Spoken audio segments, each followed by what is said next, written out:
Assalamualaikum warahmatullahi wabarakatuh. Bismillah, alhamdulillah, wassalatu wassalamu ala rasulillah sayyidina Muhammadin wa ma'ala amma ba'd.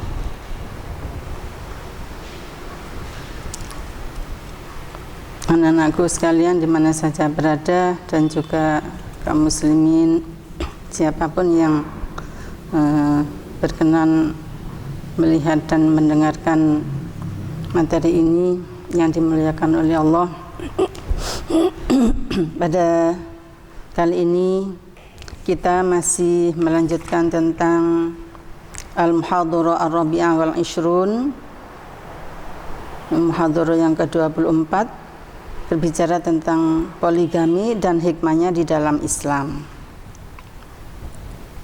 Kemarin kita sudah membaca ayatnya, dan saya beri penjelasan yang tidak terlalu detail, dan nanti insya Allah detailnya ada di dalam penafsirannya. Pertemuan kali ini adalah pembahasan tentang ta'adduduz zaujat, pertemuan kedua. Yang kemarin pertemuan pertama kita membaca ayatnya, sekarang pertemuan kedua kita membaca tentang sebab nuzul. Untuk ayat-ayat ahkam selalu disertai dengan sebab nuzul, sebab yang mengiringi turunnya ayat atau sebab yang mendahului turunnya ayat. Sebelum materi kita mulai, marilah kita bertawasul dulu agar supaya kita diberi kemudahan oleh Allah dan kelak mendapatkan ilmu yang manfaat barokah fitini wa dunya wal akhirah. Ila hadratin Nabil Mustafa Muhammadin sallallahu alaihi wasallam wa ala alihi wa ashabihi wa ahbabi azwaji wa dzurriyyatihi wa alibadihi wa ila jami'il mu'minina wal mu'minat wal muslimina wal muslimat al hayya'i minhum wa ila jami'i masyayikh badul ulum wa sallam asisin bahlul ulum wa sallam alif hadzal kitab Syekh Muhammad Ali As-Sabuni wa sallam ila Syekh Ahmad Nasrullah Abdul Rahim muassis hadil madrasah Ali Al-Idadiyah Barulum wa usuli mafuri masyayihim lamul Fatihah. A'udzu billahi minasyaitonir rajim. Bismillahirrahmanirrahim. Alhamdulillahi rabbil alamin arrahmanir rahim maliki yaumiddin. Iyyaka na'budu wa iyyaka nasta'in. Ihdinas siratal mustaqim. Suratul ladzina an'amta 'alaihim ghairil maghdubi 'alaihim waladdallin. Amin. Bismillahirrahmanirrahim.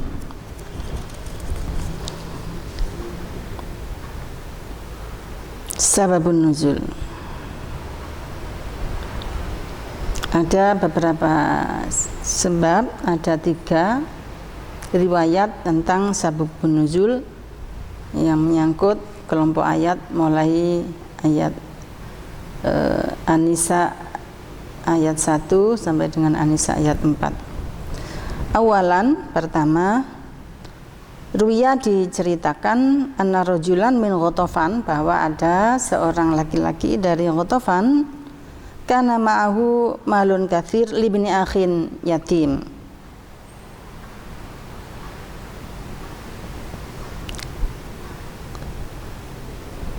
Ada seorang laki dari Ghatafan, ini sebuah kota ya, atau sebuah perkampungan, yang dia itu memegang harta yang sangat banyak, akan tapi bukan punyanya sendiri, tapi punyanya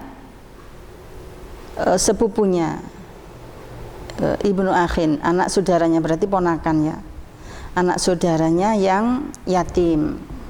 Yatim itu enggak punya bapak ya.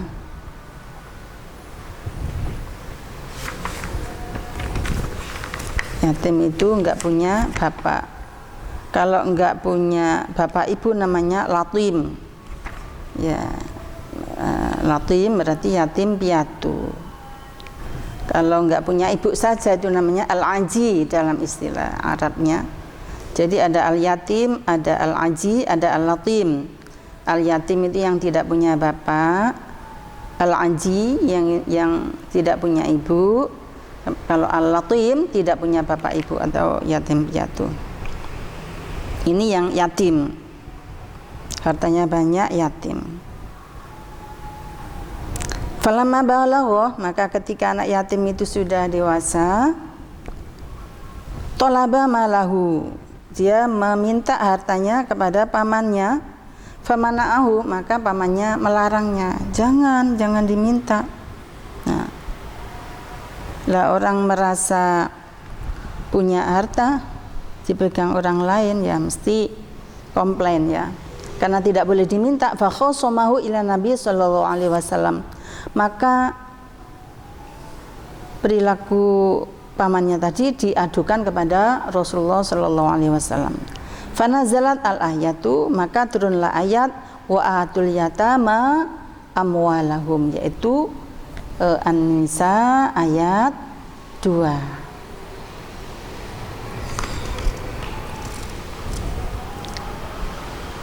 Qalahu Sa'id bin Jubair, ini dikatakan oleh Sa'id bin Jubair.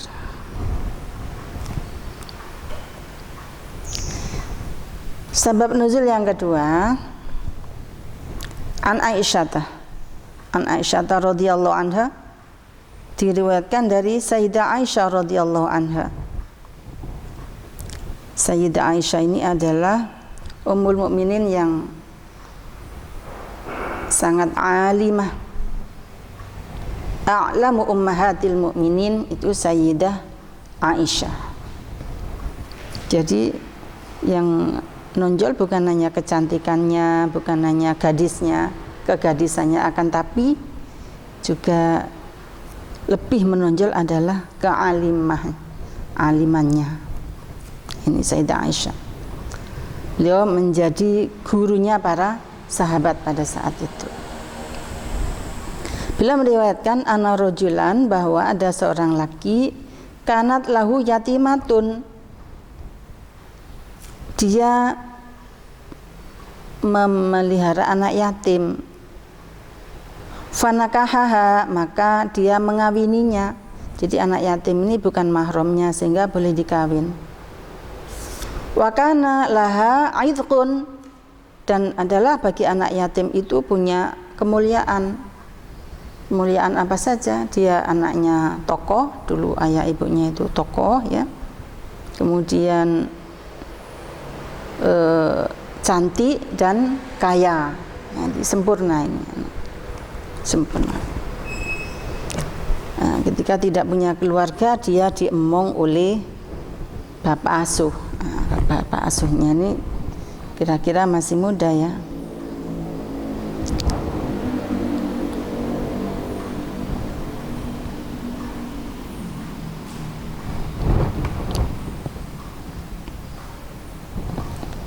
Wakana yamsikuha alaihi, dan rajul itu menahan perempuan itu untuk tetap dalam kekuasaannya.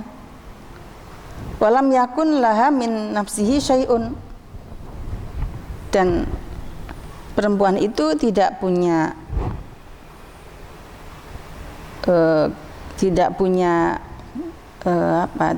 kekuatan apa-apa, tidak bisa berdaya menghadapi suaminya itu, menghadapi laki-laki itu, tak berdaya. Hartanya dikelola oleh laki-laki itu dan dia tidak bisa buat apa-apa termasuk terhadap hartanya sendiri.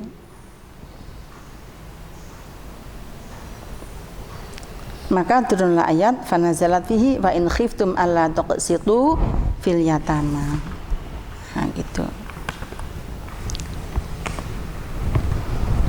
Jadi kalau tidak bisa berbuat adil ketika mengawini anak yatim yang hartanya ada pada kekuasaannya, maka kawinilah wanita yang lain selain anak yatim yang itu.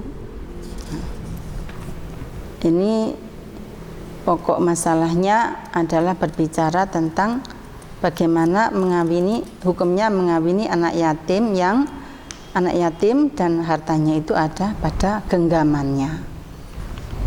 Ini untuk riwayat yang ketiga ini lebih jelas diriwayatkan dari Aisyah juga Wa rawa al-Bukhari, meriwayatkanlah Imam al-Bukhari an Urwah bin Az-Zubair, dari Urwah bin Az-Zubair. Urwah ini keponakannya Sayyidah Aisyah.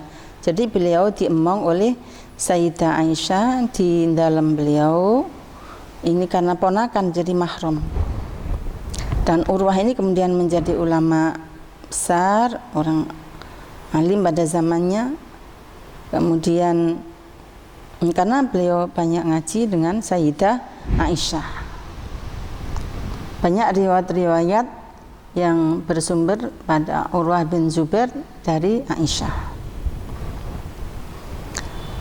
Annahu sa'ala Aisyata, bahwa dia bertanya kepada Sayyidah Aisyah bibinya, an qaulillahi ta'ala, tentang firman Allah Ta'ala yang berbunyi, wa in khiftum alla tuqsitu fil yatama, An-Nisa ayat 3. Faqalat, maka Sayyidah Aisyah menjawab, ya bin akhi, wahai ponakanku, hadil yatimah, ini ada peristiwa anak yatim, takunu, anak yatim perempuan, takunu fi hijri waliha, dia berada di asuhan, dalam asuhan walinya, yang walinya itu adalah familia, masih familinya. Tusyrikuhu fi malihi, dia mencampur hartanya perempuan itu kepada hartanya dia. Wa yu'jibu maluha wa jamaluha, maka laki-laki itu tertarik atas kekayaannya perempuan itu, kekayaan yang ada pada genggamannya itu. Wa jamaluha, dan kecantikannya. Wah, ini perempuan yang saya emong ini cantik dan kaya dan cantik.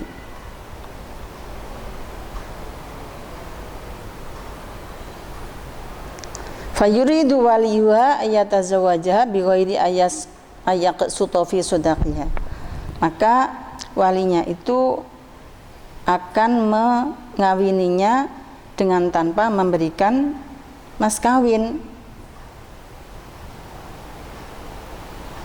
Nah, karena apa? Ya karena hartanya sudah ada include di situ dalam genggamannya. Sekalipun misalnya mungkin pandangannya seperti ini, pikirannya itu, sekalipun saya kasih harta, toh saya juga yang mengelola, kira-kira seperti itu. Fa yu'tiha mithla ma yu'tiha ghairuh, yang seyogyanya dia harus memberikan kepada perempuan itu mahar mithil yang berlaku pada masyarakat yang lain, yang berlaku pada orang lain di sekitarnya, yang disebut dengan mahar mithil. Nah, dia nggak mau kasih itu. Fanhu andalik illa ayaqsutu lahunna, maka mereka dilarang dari perbuatan seperti itu, berbuat untuk tidak memberikan mas kawin pada yatimah yang hartanya ada pada kekuasaannya, kecuali dia harus memberinya. Jadi sekalipun perempuan yatimah itu hartanya ada pada dirinya, ada pada kekuasaannya, dan laki-laki itu yang lola, apabila perempuan itu dinikahi maka tetap harus diberi mas kawin. Wa yuballighu lahunna a'la sunnatin fi shadaq, dan harus memberikan kepada perempuan itu standar yang paling tinggi dalam hal mas kawin, atau paling tidak mahar mithil. Nah, kalau dia memang terpaksa ingin kawin, maka jangan kawin dengan anak yatimah tadi itu yang hartanya ada pada kekuasaannya, kan nanti menimbulkan hal-hal yang tidak baik. Fa umiru ayankihu ma tabalahum minan nisa siwahunna, maka mereka diperintahkan untuk mengawini wanita yang dia anggap baik selain perempuan tadi itu. Mungkin suruh cari wanita kaya yang lain, wanita cantik yang lain selain yatimah yang dia emong tadi itu. Ini menunjukkan bahwa yatim perempuan hartanya ada pada kekuasaan laki-laki yang mengasuhnya. Ini jadi betul-betul menjadi mustad'afin, tak berdaya. Tak berdaya. Dan ada ayat lain yang menerangkan betapa anak yatimah itu tak berdaya ketika hartanya itu dipegang oleh orang lain, oleh yang mengasuhnya. Terus orang-orang banyak yang tahu dengan kasus itu. Wa inna nasa istaftau Rasulullah sallallahu alaihi wasallam ba'da hadil ayat. Setelah turun ayat ini, maka para manusia kemudian sowan kepada Nabi, bagaimana dengan peristiwa itu, anak yatim itu kok dinikahi dalam keadaan tidak diberi mas kawin, tidak berdaya, kepingin apa-apa tak berdaya, padahal itu harta tinggalan orang tuanya. Rame-rame sowan kepada Nabi, mereka bertanya kepada Nabi. Ini dalam An-Nisa ayat 127 difirmankan, wa yastaftunaka fin nisa qulillahu yuftikum fihin wa ma yutla alaikum fil kitabi fi yataman nisa illati la tu'tunahunna ma kutiba lahunna wa targhabuna an tankihuhunna wal mustad'afina minal wildan wa an taqumu lil yatama bil qist wa ma taf'alu min khairin fa innallaha kana bihi alima. Yang intinya ayat An-Nisa ayat 127 ini adalah menerangkan tentang bahwa anak perempuan yatimah itu harus dilindungi hartanya, anaknya, dan apabila mengawininya maka harus diberi mahar. Jadi tidak boleh semena-mena terhadap anak yatim. Jadi ayat ini konteksnya sesungguhnya adalah membicarakan tentang anak yatim yang dikawini oleh orang laki-laki yang tidak mau memberikan mahar. Kemudian terselip di dalamnya perintah untuk kawin mathna wa thulatha wa ruba. Nah, ini. Tapi mohon kalau membaca ayat ini atau mendengarkan pengajian ini supaya dituntaskan ya sampai 1, 2 dan sampai berikutnya nanti supaya tidak putus, karena kalau putus nanti ada pengertian yang tidak terserap dan akan menimbulkan pemahaman yang tidak tepat gitu ya. Kemudian biasanya kita langsung pada al-ahkam asyariyah.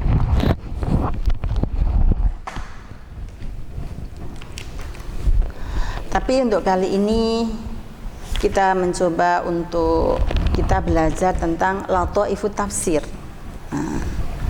Supaya pernah kita belajar lataifut tafsirnya, yaitu lataifut tafsir yaitu tafsir analisa yang bisa diambil dari ayat yang diambil dari ayat ini yang dilakukan oleh Syekh Muhammad Ali As-Sobuni. Al-Latifatul Ula, latifah yang pertama. Kenapa surat ini disebut dengan surat An-Nisa? Innama summiyat hadis surat An-Nisa, bahwa ayat ini dinamakan dengan nama surat An-Nisa li'annama nazala minha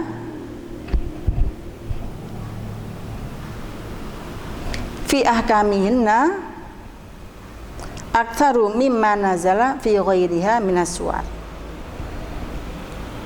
Karena apa yang turun di dalam surat An-Nisa ini banyak berbicara tentang masalah-masalah yang berkaitan dengan perempuan dibanding pada surat-surat yang lain. Jadi pembicaraan tentang persoalan perempuan itu lebih banyak di dalam surat An-Nisa.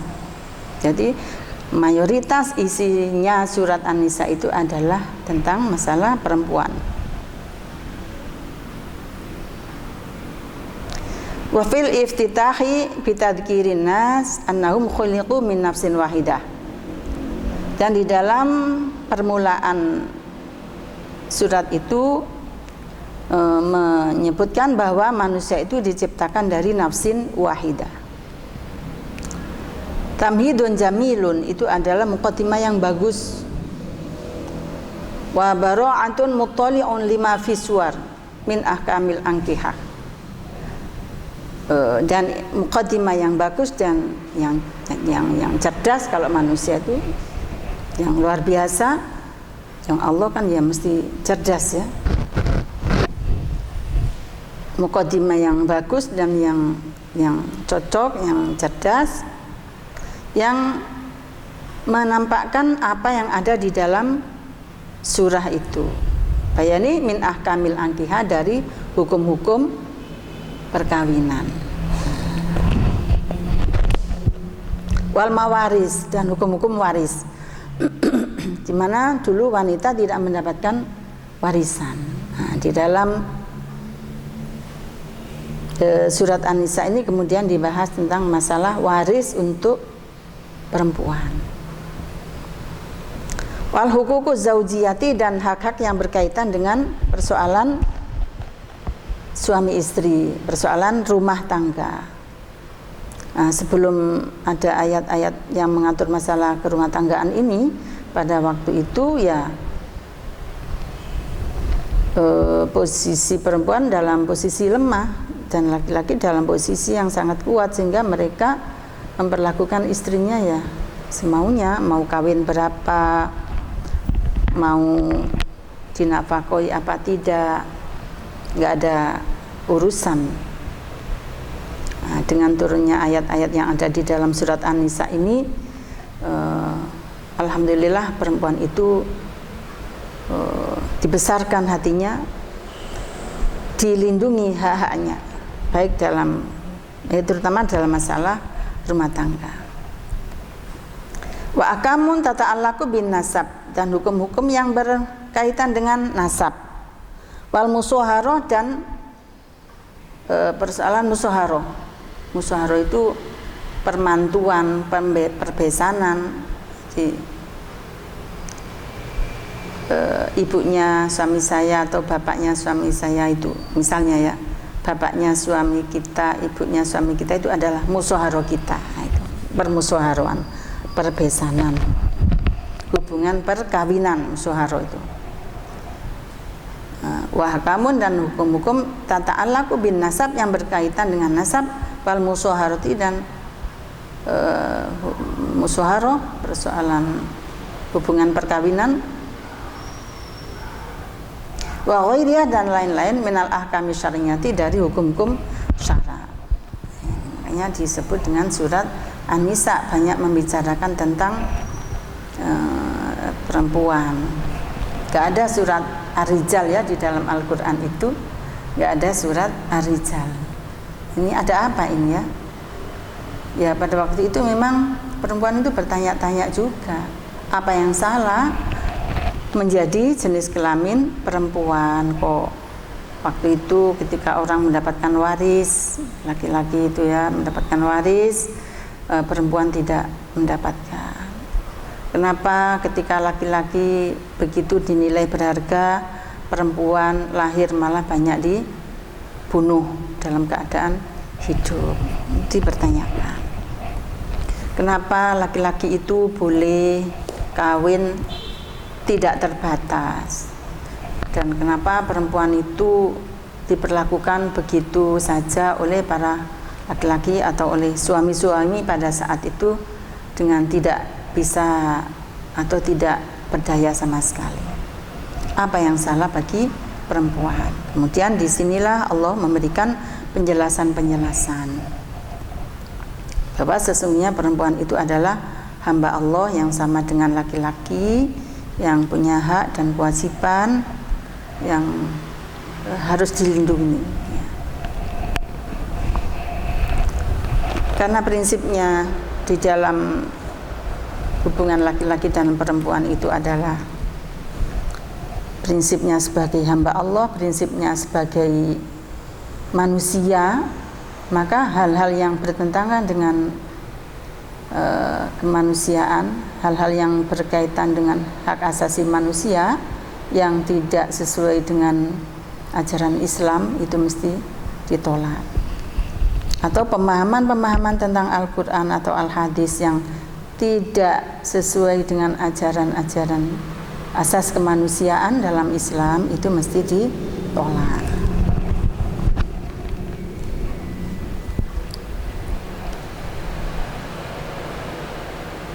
Al-Latifatu Tsaniyah, kita masuk pada Al-Latifah Tsaniyah. An-nasu jami'an yajma'uhum nasabun wahid, bahwa manusia secara keseluruhan itu adalah digabungkan pada satu nasab,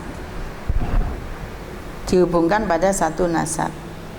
Wa yurja'una ila aslin wahidin, dan dikembalikan pada asal yang satu, jadi akar yang satu.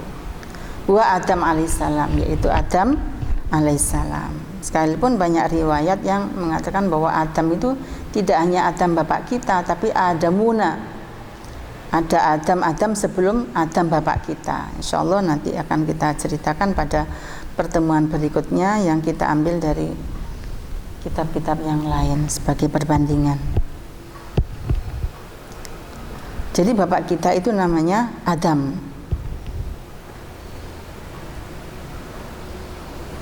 Dan dari Adam dan istrinya yaitu Hawa itu kemudian melahirkan manusia yang sangat banyak, mulai dahulu kala sampai sekarang. Wa khalaqa minha zawjaha wa batha minhuma rijalan katsiran wa nisaa. Ya. Jadi itulah bahwa kita baik laki maupun perempuan, baik yatim maupun yang tidak yatim, semuanya adalah hamba Allah yang berasal dari satu asal atau satu bapak. Wanadoriyatun,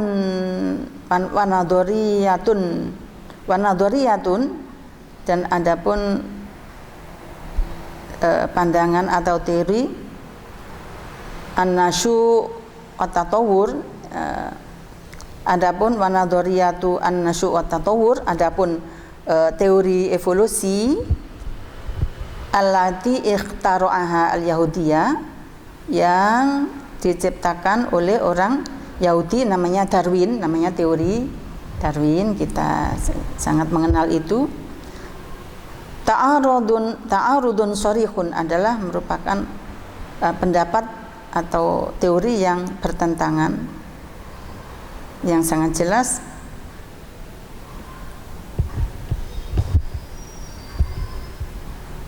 Ta'arudu, nah di sini ta'arudu sharihal Quran, ya gitu ya, bahwa teorinya Darwin dari orang Yahudi ini adalah bertentangan dengan penjelasan Al-Quran yang mengatakan al-qail khalaqakum min nafsi wahidah, An-Nisa ayat 1.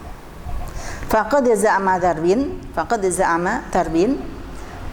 Darwin menduga anal insana, bahwa manusia badat hayatuhu, hidupnya itu berawal bijurtu matin, dari hewan-hewan kecil, dhaharat ala sathil ma'i, yang tampak di permukaan air, sumata hawalat ila hayawanin sohirin, kemudian berevolusi menjadi hayawan yang kecil, ceblong ya. Sumata darroja hadal hayawan, kemudian berproseslah ini hayawan, fa asbaha difta'an, maka jadilah dia menjadi seekor kata. Fasamakatan, maka menjadi ikan. Faqirodan, maka kemudian menjadi apa itu? Ketek. Apa ketek itu? Menjadi ketek. Orang Jawa bilang munyuk ya. bedes, kera, ya. Tsumma tarqa hadzal qirdu fasara insanan. Kemudian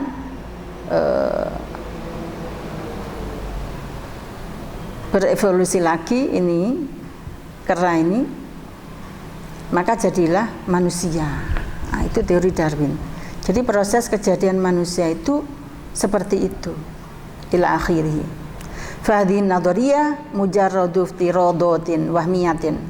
Dan ini teori ini merupakan hipotesis yang khayal, ya, kesimpulan yang khayal, yang hanya menduga-duga saja, yang secara ilmiah tidak bisa dibuktikan.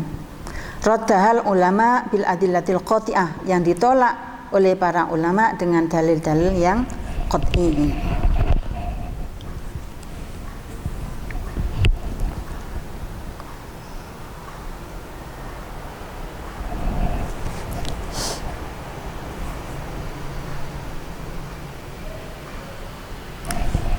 Ya, seperti itu ya. Ini kita baca sedikit lagi. Al-latifatu tsalitsa, latifah yang ketiga, kaitannya dengan Hawa ini ya. Kemarin kita wa khalaqa minha zauja, yaitu Hawa. Sumyat Hawa ibu Hawa, nenek moyang kita namanya Hawa, istrinya Adam. Li'annaha, karena Hawa khuliqat min hayyin, diciptakan dari sesuatu yang hidup. Ya, sesuatu yang hidup. Kalau tulang rusuk itu hidup apa mati ya? Kalau keriwilan ya mati ya. Berarti ini Bu Hawa ini diciptakan dari sesuatu yang hidup. Kama qala ta'ala wa khalaqa minha zaujaha. An-Nisa ayat 1. Wa hadza ra'yul jumhur, ini adalah pendapatnya ulama jumhur yang mengatakan bahwa Hawa itu istrinya Adam, namanya Hawa, dilahirkan dari tulang rusuknya Adam. Wa angkara Abu Muslim, dan Imam Abu Muslim Al-Asfihani mengingkari khalqaha,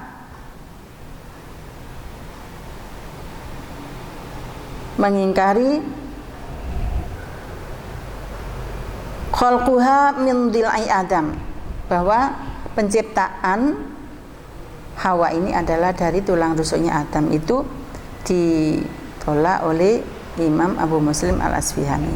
Termasuk ulama-ulama yang menolak bahwa Hawa itu diciptakan dari tulang rusuk, termasuk yang menolak adalah Syekh Muhammad Rashid Ridho. Di dalam kitab Al-Manar itu kita bisa baca,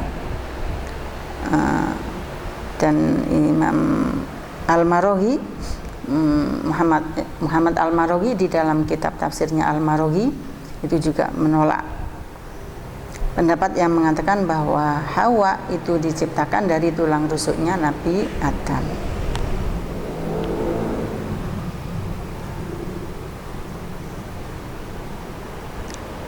Apa yang dikatakan oleh Abu Muslim Al-Isfahani? Waqala, dan Abu Muslim Al-Asfihani berkata, ayu faidatin fi khalqiya min ad-dil'i, apa faedahnya menciptakan Hawa atau perempuan dari dil'in, dari tulang rusuk. Wallahu qadirun ala yakhluquha min turab, padahal Allah itu kuasa untuk menciptakannya dari turab, sama dengan menciptakan Adam.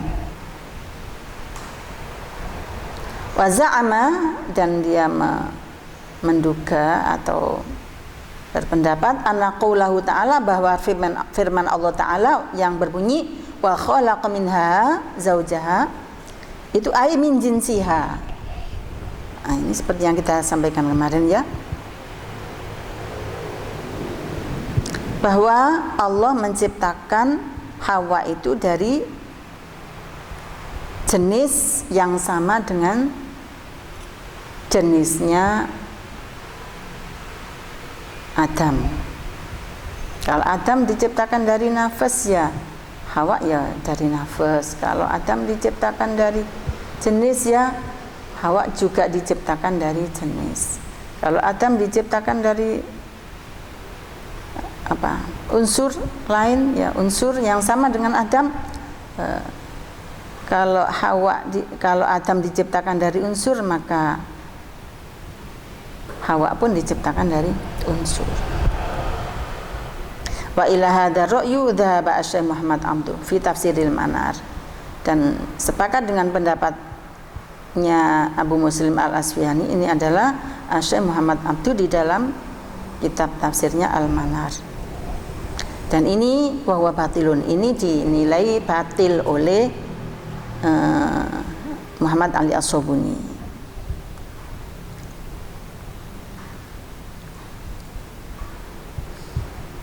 Karena menurut alasannya As-Sobuni adalah kalau tidak diciptakan dari Adam, kalau perempuan itu tidak diciptakan dari laki-laki, atau kalau Hawa tidak diciptakan dari Adam, itu berarti manusia itu diciptakan dari nafsaini atau makhluqaini. Nah, itu dianggap bertentangan dengan firman-Nya Allah, min nafsin wahidah. Wallahu a'lam bishawab. Ya, pendapat ya boleh saja. Jadi kita boleh memilih mana pendapat yang cocok, yang menurut akal kita, karena sama-sama tidak tahunya. Kita tahunya juga dari pendapatnya para ulama. Apa pentingnya membahas yang seperti ini? Ya membahas ya nggak apa-apa, ini supaya kita itu bertambah iman kita kepada Allah Subhanahu wa Ta'ala, supaya kita semakin yakin bahwa kita ini adalah hamba Allah, tidak lahir dengan sendirinya, tidak muncul karena dengan sendirinya, tapi karena kehendak Allah. Dan kita supaya tahu bahwa semua makhluk Allah itu mengalami proses kehidupan yang panjang.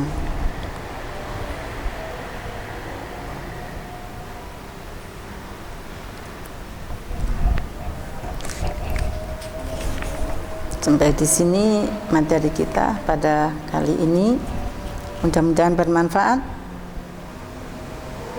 Dan sebetulnya masih ada al-latifah yang lain, yang ada beberapa al-latifah, tapi ini bisa dibaca sendiri oleh anak-anak.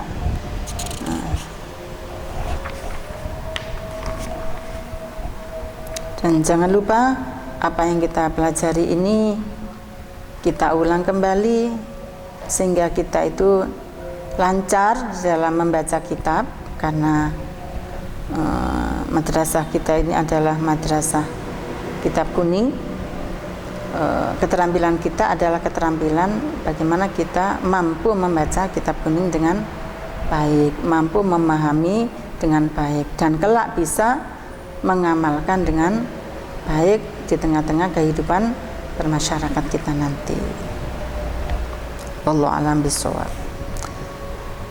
Marilah pelajaran kita ini, pelajaran tafsir Rawaul Bayan, untuk pertemuan yang kedua dari tema kita tentang ta'adduduz zaujat wa hikmatuhu fil Islam. Biridha'illahi ta'ala bi syafaati Rasulullah sallallahu alaihi wasallam. Al-Fatihah. A'udzu billahi minasyaitonir rajim. Bismillahirrahmanirrahim.